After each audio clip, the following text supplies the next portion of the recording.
అందరికీ ముందుగా నమస్కారం.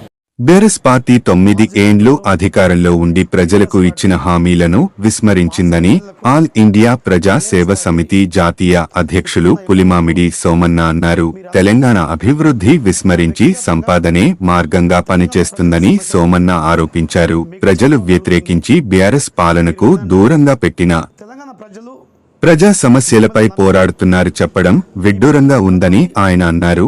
కొత్తగా వచ్చిన రేవంత్ రెడ్డి ప్రభుత్వం సజావుగా పాలన చేయకుండా ఇబ్బంది పెట్టడం మానుకోవాలని సోమన్న అన్నారు. మాజీ మంత్రులు, బీఆర్ఎస్ పార్టీ మాజీ ఎమ్మెల్యేలకు, బీఆర్ఎస్ పార్టీ ఇప్పుడున్న ఎమ్మెల్యేలకు మీరందరికీ నా వ్యక్తిగతంగా తెలంగాణ ప్రజల సమస్యలు మీకు చెప్పడం జరుగుతుంది. మీరు వినండి. తెలంగాణ ప్రజలు మిమ్మల్ని నమ్మి, మీ మీద నమ్మకంతో మీ పార్టీ కోటేసి, మీ పార్టీకి అధికారం ఇచ్చి, మీకు 9-10 సంవత్సరాలు మీకు ముఖ్యమంత్రి పదవి ఇచ్చి, మీకు మంత్రి పదవులు ఇచ్చి, తెలంగాణ ప్రజలు గొప్ప అవకాశం మీకు ఇవ్వడం జరిగింది. అంత మంచి అవకాశం మీకు ఇచ్చినప్పుడు మీరు ప్రజల గురించి ఆలోచన చేయక ఒక రాక్షసుల లెక్క అడ్డగోలిగా పరిపాలన చేసి తెలంగాణ ప్రజలను మోసం చేసి మీరు లక్షల కోట్ల రూపాయలు ప్రజల సొమ్మును దోచుకొని దాచుకొని రాజభోగాలు అనుభవించరు.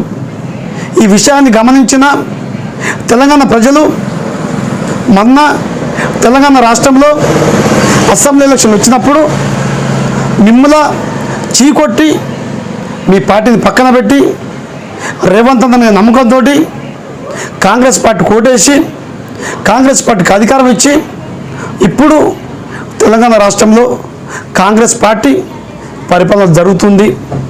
మీరు ప్రతిరోజు ప్రజల సమస్యల గురించి మీరు మాట్లాడుతున్నారు, ప్రజల గురించి మీరు మాట్లాడుతున్నారు.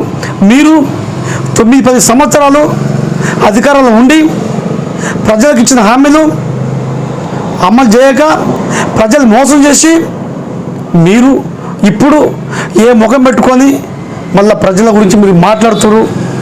మీకు ఇజ్జత్ లేదు, మీకు సిగ్గు లేదు. ఇప్పటికే ఒకటే గుర్తుపెట్టుకోండి, మీరు బోకర మాటలు మాట్లాడకండి, లుచ్చా మాటలు మాట్లాడకండి, పనికిరా మాటలు మాట్లాడకండి. మీకు నీతి నిజాయితీ ఉంటే, తెలంగాణ ప్రజలు బాగుండాలని మీకు ఆలోచన ఉంటే ఒక 3 సంవత్సరాలు మీరు ఆగండి.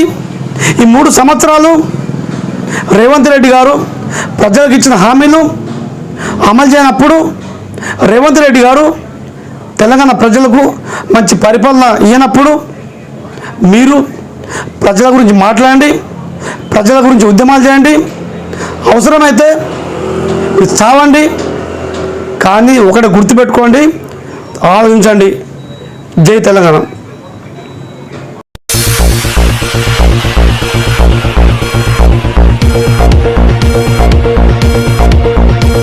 24/7 చూస్తూనే ఉండండి MBK న్యూస్. ఈ వార్తలు ఇంతటితో సమాప్తం. తిరిగి మళ్ళీ మరో న్యూస్లో కలుసుకుందాం.